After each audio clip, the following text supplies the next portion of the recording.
Ang kwentong ito ay hango sa totoong buhay. Karanasan ito ng kapitbahay namin, si Ate Tep-Tep.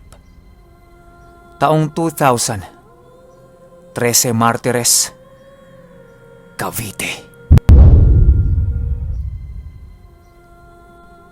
Itong mga panahong ito, kasalukuyang nasa Cavite na si Ate Tep-Tep. Bago siya mapunta dito, meron pa siyang unang pinasukang trabaho. Sa Las Piñas naman yon. Medyo tumagal din siya ng ilang buwan doon.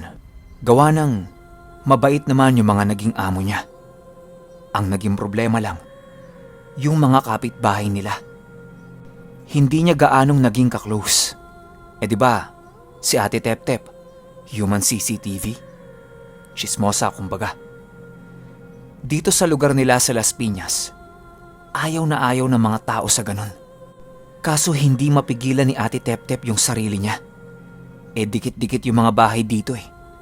Kaya kapag may mga nag-aaway, rinig na rinig nila. Tapos kapag may eksena, nangunguna sa chismis si Ate Tep-Tep. Dahil sa ugali niyang yan, medyo may mga nagiging kaaway siya sa lugar nila. Kaya yung mga huling buwan niya dito sa amo niya na ito, hindi na siya gaanong naglalalabas ng bahay. Hanggang sa nagpasya na si Ate Tep-Tep na lumipat ng mapapasukan. Hindi na kasi maganda ang nagiging trato sa kanya ng mga tao doon. Ultimo yung tindahan na pinagbibilhan niya, malamig ang pakikitungo sa kanya. Hindi kasi sanay si Ate Tep-Tep ng may kaaway. Kahit nga dito sa amin, konting pagtatampuhan lang, inaayos niya na kaagad. Palakaibigan kasi si Ate Tep-Tep. Yun nga lang, chismosa. Laking pasasalamat na lang nito ni Ate Tep-Tep kasi yung malilipatan niya sa Cavite, kaibigan ng pinsan niya. Tapos sakto namang nangangailangan ito ng kasambahay kasi palagi itong wala sa bahay nila. Ang gagawin lang ni Ate Tep-Tep doon, bantayan yung nanay ng amo niya at yung mga aso. Babae kasi yung amo niya doon. Commercial model tapos nag-aarti-artista. Kaya busy yung schedule. Unang araw ni Ate Tep-Tep sa Cavite. Sabi niya sa akin, napakadali ng trabaho niya doon. Yung matanda naman na inaalagaan niya, hindi naman alagain. Kaya pa nito yung sarili niya. Naliligo mag-isa, kumakain mag-isa. Basta, parang siya lang din na mas may edad lang. Tapos yung mga aso naman, 2 beses niya lang papakainin sa isang araw. Tapos wala na. Wala na siyang gagawin. Tambay na lang. Yung amo niya, uuwi yon gabi na. Tapos kakain ng konti, pahinga, tulog ka agad. Hindi niya nga gaanong nakakausap yun eh. Dito sa 13 Martires, yung village ng amo niya, medyo hiwa-hiwalay yung mga bahay. May mga bakanteng lote pa nun. Tapos bibihira kang may makikitang lumalabas ng bahay. May lalabas man, magtatapon lang ng basura sa harap ng gate. Meron kasing schedule yung truck ng basura sa kanila. Pag araw ng kuhaan ng basura, doon lang siya nakakakita ng mga kapwa niya kasambahay. Hindi din naman siya pinapansin. Unang buwan ni Ate Tep-Tep, nakakaramdam siya ng pangangati. Hindi niya alam kung allergy yun. Nagpaalam siya sa amo niya na magpapa-check up siya. Sandali lang naman yun. Sakto namang walang taping yung amo niya, kaya pinayagan siya. Nung nasa doktor na siya, nagtataka siya kasi yung kati-kati niya sa katawan, nawala lahat. Halos lumobo yung balat niya dahil sa marka nung kati. Tapos nung nasa doktor na siya, biglang nawala. Ano ba yun? Ang nangyari tuloy, walang findings yung doktor. Normal lahat. Matapos siyan ay umuwi na lang si Ate Tep-Tep. Nung nasa gate na siya ng village, naglakad na lang siya hanggang sa bahay nila. Bandang hapon na yon. Ang naaalala niya pa nga, nagpadala siya ng pera sa mga kamag-anak niya. Pansin ni Ate Tep-Tep, doon sa may kabilang bangketa, may sumasabay sa kanya ng lakad. Medyo malayo yun kaya hindi niya alam kung bata ba, matanda. Basta, babae yun. Tapos nakasuot ng ordinaryong damit. Binagalan niya yung lakad niya. Tapos nakikita niyang sumasabay yun ng lakad sa kanya. Ang ginawa ni Ate Tep-Tep, umupo siya sa bangketa. Tapos yung sumusunod sa kanya, umupo din. Nung tumayo siya, tumayo din yun. Doon na nagsimulang magduda si Ate Tep-Tep. Ang nasa isip niya, magnanakaw yun. Naglakad siya ng mabilis para mabilis din siyang makauwi sa kanila. Pero yung sumusunod sa kanya, mas mabilis na yung lakad kesa sa kanya. Tumawid na rin ito. At nasa likuran na niya. Naghahanap si Ate Tep-Tep ng taong malalapitan niya para humingi ng tulong. Kaso walang katao-tao sa buong village. Tumakbo na si Ate Tep-Tep dahil sa takot. Paglingon niya sa likod niya, wala na yung babaeng sumusunod sa kanya. Hingal na itong si Ate Tep-Tep. Hindi na siya nag-aksaya pa ng oras. Naglakad siya ulit ng mabilis habang lumilingon-lingon sa likod niya. Nung huling lingon niya, meron siyang nabunggo.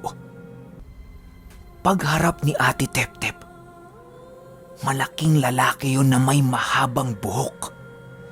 Tapos yung amoy, napakabaho.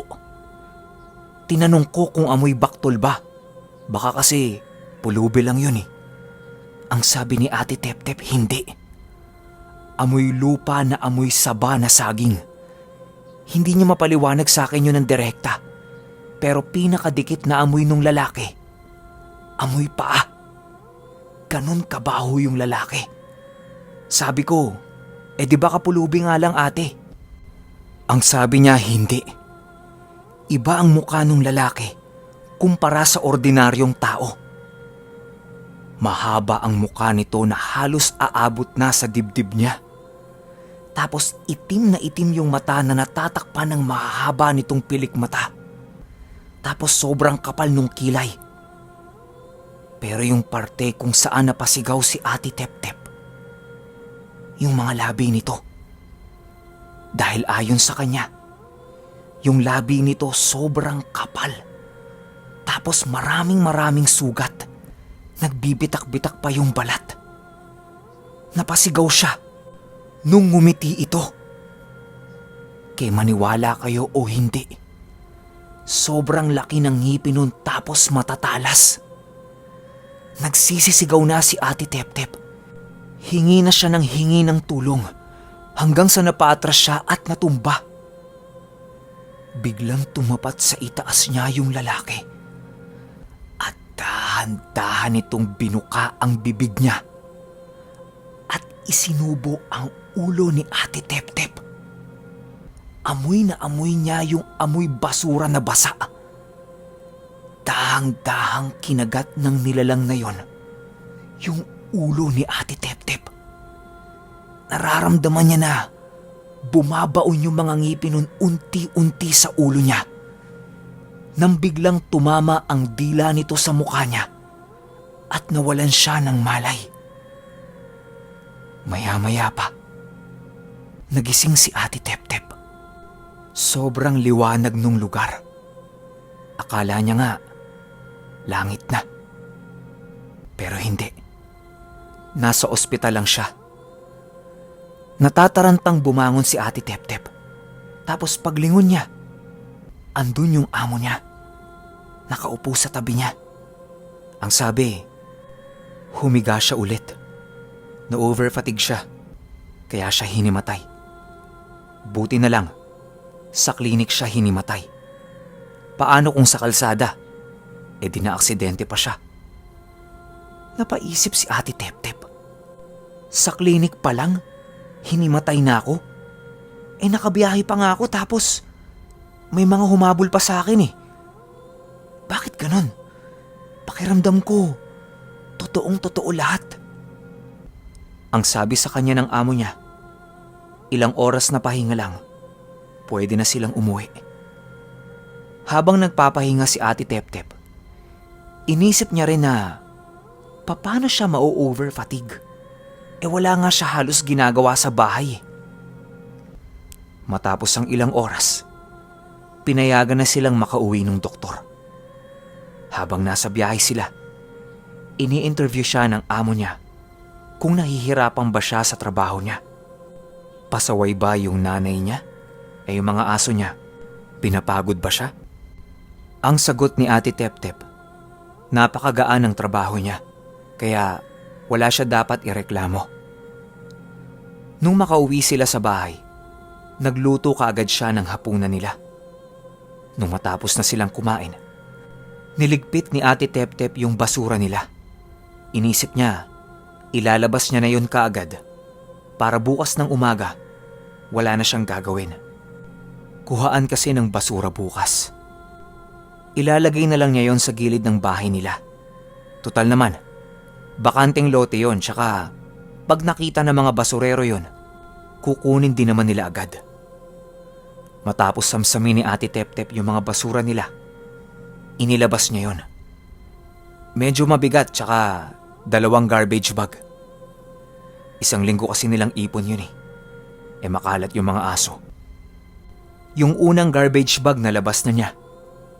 Tapos itong pangalawa, pakiramdam niya, sobra namang bigat. Ano lang naman yung laman nun? Bakit ganun? Medyo natagalan siyang bitbitin yon papunta sa bakanting lote. Nung medyo malapit na siya, may narinig siya sa itaas niya na "Wah! Wah! Wah!" Nanlaki ang mga mata ni Ate Tep-Tep. Kasi pamilyar sa kanya yung tunog na yon. Huling rinig niya doon, 2 taon na ang nakakalipas. Kasabay nung tunog ng wakwak, nagkahulan lahat ng aso nila sa loob ng bahay. Siya na lang ang tao sa baba nung oras na yun eh. Yung mga amo niya, nasa itaas na, nagpapahinga. Hindi siya maririnig ng mga yon kasi soundproof yung kwarto. May insomnia kasi yung amo niya. Ayaw nun nang naiistorbo kapag natutulog. Grabing bigat na ang nararamdaman ni Ate Tep-Tep. Sabayan pa nung bigat ng basura. Nararamdaman niyang nagiging manhid na yung batok niya dahil sa sobrang kilabot. Hanggang sa narinig niyang lumampas yung tunog ng wakwak sa kanya. Matapos yun, gumaan lahat sa kanya. Pakiramdam niya, tsaka yung basurang daladala niya. Nung nasa bakanting lote na siya, inihagis na lang niya basta-basta yung basura doon. Wala eh, takot na siya eh. Kaya bara-bara na. Kasabay nung paghagis niya, may narinig siyang para bang may tinamaan. Paglingon ni Ate Tep-Tep, merong itim na figura ng tao ang dahang-dahang tumatayo. Gawa ng madilim, hindi ito makita gaano ni Ate Tep-Tep. Tiningnan niya, baka kasi tao lang eh. Pero, nung inangat nito yung 2 kamay niya at akmang papalusob sa kanya, kumaripas ng takbo si Ate Tep-Tep papasok sa bahay nila. Tapos kinandado niya yung gate ng bahay. Pumunta kaagad siya sa kusina para kumuha ng asin. Sabay balik sa gate, tapos isinaboy niya yun doon. Matapos niyang gawin yan, sabay-sabay na nag-alulong lahat ng aso nila. Pati sa mga kapitbahay nila, ganun din. Pakiramdam ni Ate Tep-Tep, merong mali. Kailangan niyang kumonsulta sa manggagamot. Kahit pa, hindi siya naniniwala sa mga ganitong bagay. Kinaumagahan, nagtanong siya sa pinsan niya kung meron ba itong kakilalang manggagamot. Ang sabi nun, wala. Subukan niyang tanungin yung amo niya. Baka may alam. Tinanong ni Ate Tep-Tep yung amo niya. Gulat na gulat siya kasi may mga kakilala palang manggagamot yung amo niya. Tapos, naniniwala din itong amo niya pagdating sa mga kwentong espiritual dahil meron din itong sariling karanasan sa mga nilalang na ito. Agad-agad kinuwento niya sa amo niya yung mga naging karanasan niya sa bahay. Ang sabi ng amo niya sa kanya, kailangan niya nga talagang magpakonsulta sa manggagamot. Sinamahan siya nitong pumunta sa isang manggagamot. Pero hindi sa Cavite. Sabi sa akin ni Ate Tep-Tep, sa Sucat, Parañaque yung pinuntahan nila. Nung suriin siya ng manggagamot, ang sabi nito sa kanya, may tao na merong galit sa kanya. Tapos tinaniman siya nun ng hibla ng buhok ng kapre. Hindi lang alam nung manggagamot kung mambabarang ba yun o meron lang alagang kapre. Malalim din ang kaalaman nun pagdating sa mga sumpa. Buti na lang, hindi nun intensyon na patayin siya. Ang gusto lang nun, takutin siya. Nasagot na nung manggagamot yung una niyang tanong.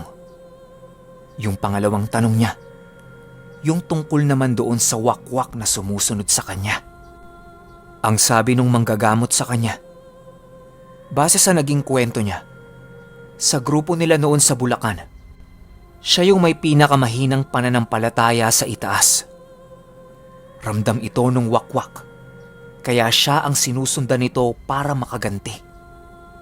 Inabot lang ng ilang taon yon bago siya natuntun.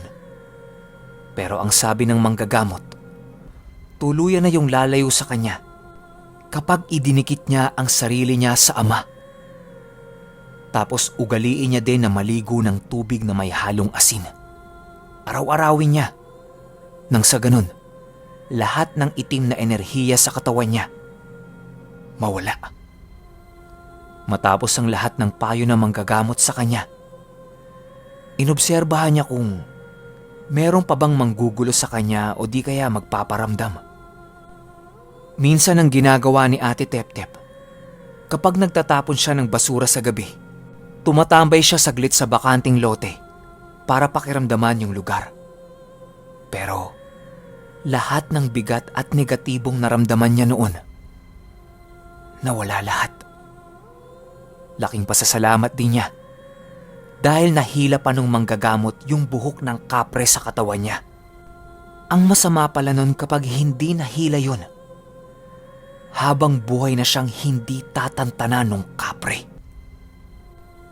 Matapos ang lahat-lahat ng insidenteng yan, tuluyan ang naging normal ang takbo ng buhay ni Ate Tep-Tep.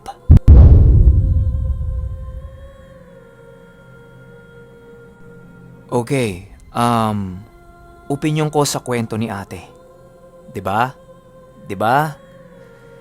Yan yung sinasabi ko palagi sa lahat ng nanghihingi sa akin ng karga. Hindi ninyo kailangan yun. Ang kailangan nyo lang, idikit ang sarili ninyo sa ating Ama. Walang makakatalo dyan kapag buong buo ang paniniwala ninyo. Yung tipong nagdarasal kayo ng bukal sa puso ninyo at iniaalay ninyo ang sarili ninyo sa Kanya. Sabayan nyo pa ng pagligo ng tubig na may asin. Sa ganyang paraan, walang makakapasok o makakagambala sa inyong mga kalaban natin sa kaliwa. Uulitin ko lang buong buo dapat ang pananampalataya ninyo. Hindi nyo siya gagawin dahil lang kailangan nyo ng proteksyon o hindi kaya natatakot kayo. Okay? Wala akong masasabi sa buong kwento. Nasabi na rin naman lahat ni Ate Tep-Tep. Pero, hintayin ninyo yung susunod na kwento natin. Tungkol naman ito sa mga mutya. Bago lang yan sa channel ko. Kwento yon ng proseso niya kung paano niya nakuha ang mutya na yon.